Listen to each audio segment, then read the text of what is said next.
51 sounds balmy, but that is not in our immediate future. No, not in our immediate future. Hey, I guess all that snow that fell melted at that 51 degrees, right, a week later? I don't think we're going to have too much melting snow here in our backyard for quite a long time. We have, a similar story. Snow on the ground, cold temperatures, just not as cold as it was in 1994. We have about 7 inches on the ground in the southern tier here in Scranton. We have about 3 inches of snow on the ground, and it's not going anywhere anytime soon. I don't even see 50s in our next 2-week forecast. Maybe we'll see the freezing mark by the time we get to Sunday. Let's take a look at those temperatures that we woke up to this morning. You saw them in Allie's package. 2 degrees in Scranton, -1 in Williamsport, and -14 degrees this morning in Selinsgrove. That's not the feels like temperature. That's actually the thermometer reading. But it was not the coldest temperature ever recorded in Selinsgrove on this date. You guessed it, it was back in 1994 that it dropped to 21 degrees below zero. So that's the record coldest in Selinsgrove for this date. And although it was cold, it just was not as cold as it was in 1994. Current temperatures right now, 1 measly degree in Lopez, Thornhurst, and New Milford, 10 in Elysburg, 7 for Selinsgrove, just 8 degrees here in Scranton. Our high temperatures today, freezing, 7. Didn't even break the double digits in Mount Pocono. 11 was the high temperature today in Avoca, and 11 degrees, that's the coldest high temperature we've had since Christmas Eve more than 2 years ago. Back on December 24th, 2022, we had a high temperature of 10, and we have not had a colder high temperature since. But it's not the coldest high temperature we ever had on this date. That was 3 degrees set back in 1985. And that 11 degrees is 24 degrees below the average high temperature. Normally we top out around 35 degrees. That's why we have a cold weather advisory in effect for all of our region. And in Carbon and Monroe counties, we have an extreme cold warning where feels like temperatures could exceed 20 degrees below zero. And it's not just unique here in central and northeastern Pennsylvania. We have cold weather advisories up and down the eastern seaboard, all the way out to Texas and New Mexico.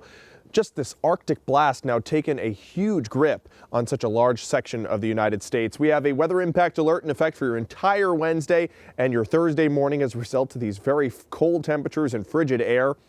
Bundle up. Make sure every single part of your exposed skin, the fingers, the ears, are covered up because you can get frostbite in just 20 minutes with temperatures this chilly. Now, the winds aren't all that bad, less than 10 miles per hour, but even just a few miles per hour of winds can make it feel colder than what it actually is outside. So although on the thermometer it's 8 degrees in Scranton, it feels like -2 with the added winds. It feels like 4 in Williamsport, feeling like -3 in Renova.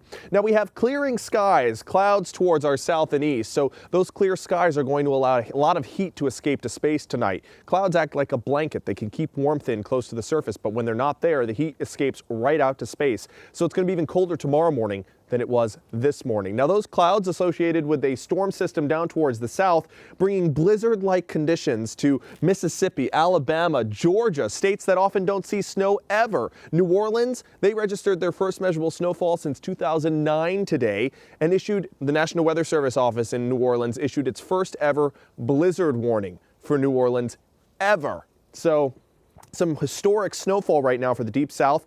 Luckily, we're not tapping into any of that snow. We just have the cold, and it's going to be very cold tonight with those clear skies. It's going to be clear for much of your day tomorrow, too. Then the clouds start to roll in the afternoon, and it becomes overcast overnight Wednesday into Thursday. So those clouds will keep in a little bit of warmth. It'll be a little warmer on Thursday morning in the single digits, whereas we're going to be below zero tomorrow morning. We start off with clear skies on your Thursday in the late morning, and then those clouds fill in again in the afternoon, so kind of a repeat of Wednesday, just a little bit warmer. We're in the teens tomorrow, we're in the 20s Thursday through Saturday, and by Sunday, we're back up above the average and above freezing. Tomorrow's feels like temperatures tomorrow morning, -24 in Forest City, feeling like -22, in Mount Pocono, feeling like -16 degrees in Williamsport. Overnight tonight, -3 is what I'm forecasting here in Scranton. Some spots could dip 20 degrees below zero, like in Lopez and down through the Poconos. That's why we have the weather impact alert in effect.